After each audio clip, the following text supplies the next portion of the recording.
In 1976, a duck farmer's son in Thailand mixed caffeine, taurine, and vitamins into a bottle. He sold it to truck drivers for 25 cents.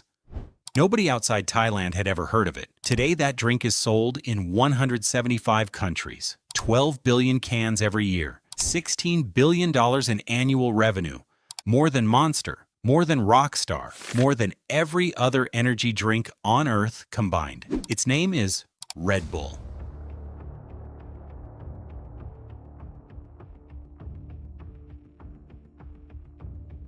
And here is what nobody tells you about how it happened. Every market research firm said it would fail. The taste was wrong. The name was wrong. The concept did not exist. 3 countries banned it outright. And the man who brought it to the world was a burned-out 38-year-old salesman who was terrified of spending the rest of his life selling toothpaste. This is the story of Red Bull and the 2 men nobody talks about. Chaleo Uvija was born in 1923 in rural Thailand. His father raised ducks. Not a wealthy family, not a connected family, just a poor farming family in a country most of the world had never thought about. Chaleo worked his way up. He taught himself pharmacy. He started a small pharmaceutical company called TC Pharmaceutical Industries. And in 1976, he had an idea. Thai truck drivers were exhausted. Factory workers were exhausted. Construction workers were exhausted. They needed something to get through their shifts, something cheap, something that worked. He mixed caffeine, taurine, B vitamins, sugar. He put it in a small brown bottle. He called it Krating Deng. In Thai, that means red gar, a powerful wild bull native to Southeast Asia. He priced it at 25 cents. By 1978, Krating Deng was the best-selling energy drink in Thailand. Chaleo sponsored Muay Thai fights, the most popular sport in the country. Every fighter who won was drinking Krating Deng. Every fan who watched saw the logo. By the early 1980s, Krating Deng had made Chaleo a wealthy man, but it was still only Thailand. Then, in 1982, a stranger walked into his office, a burned-out Austrian salesman named Dietrich Mateschitz. He had just arrived in Bangkok on a 14-hour flight. He was jet-lagged, exhausted, gray. A colleague handed him a bottle of Krating Deng. One glass, the jet lag was gone. Mateschitz sat in that office and immediately understood something that Chaleo had never thought about. This drink could work everywhere, not just for truck drivers in Thailand, for students pulling all-nighters, for party-goers who needed to keep going, for athletes who wanted an edge, for the entire Western world. He went back to Austria. He could not stop thinking about it. He quit his job. He called Chaleo, and he made one proposal. Give me 49%. I will take this to the world. Chaleo said yes. Each invested $500,000. Together, they formed Red Bull GmbH in 1984 in a small village in Austria called Fuschel am See. Population, 1,500. The problem started immediately. Mateschitz hired a market research firm to test Red Bull before launch. The results were catastrophic. People hated the taste. People hated the name. People hated the logo. The research firm told him this product has no future. Mateschitz later said, "We have never had such bad results from market research. I had never before experienced such a disaster." Then came the governments. Germany banned Red Bull, not temporarily, completely. France banned it. Denmark banned it. 3 of Europe's biggest markets completely closed. In the first 2 years, Red Bull lost over $1 million.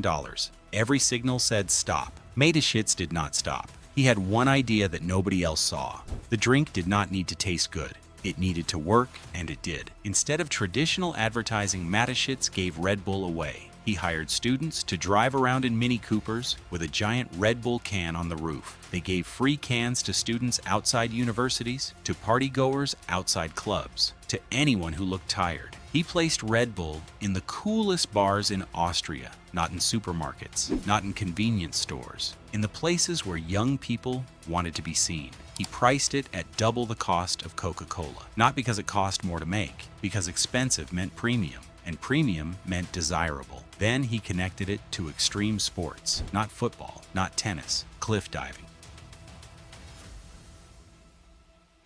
snowboarding,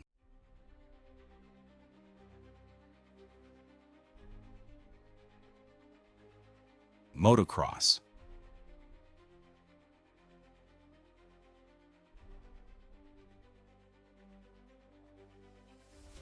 Formula One.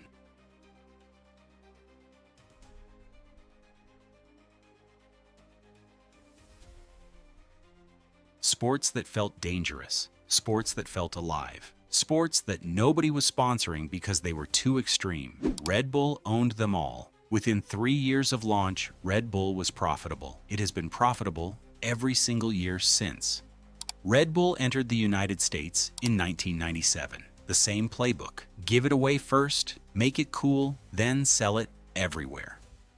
By 2003, Red Bull crossed $1 billion in revenue. That same year, Mateschitz and Chaleo both appeared on the Forbes billionaires list for the first time. They had turned $500,000 each into a billion-dollar fortune in 16 years.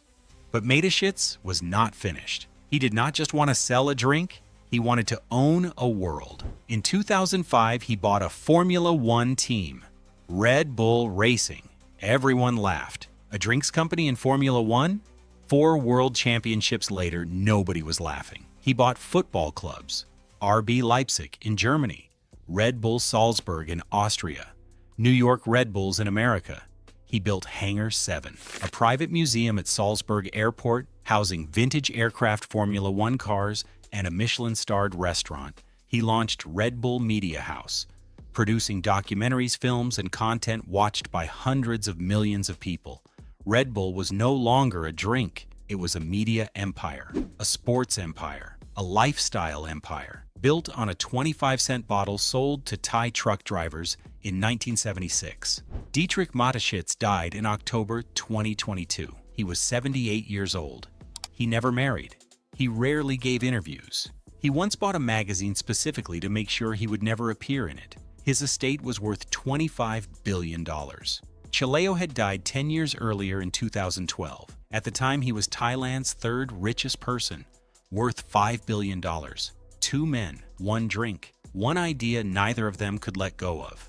$30 billion between them. And here's what that tells you about how this was really built. So what do you actually take from this? Lesson 1. The market research was wrong. Every expert said Red Bull would fail. Mateschitz ignored them and built a $16 billion empire. The people who listen to every focus group never build anything worth remembering. Lesson 2. Price is positioning. Red Bull cost the same to make as any other drink. Mateschitz charged double, not because of the product, because of the perception. Lesson 3. You do not sell a product, you sell a world. Red Bull does not sell energy. It sells the feeling of being alive.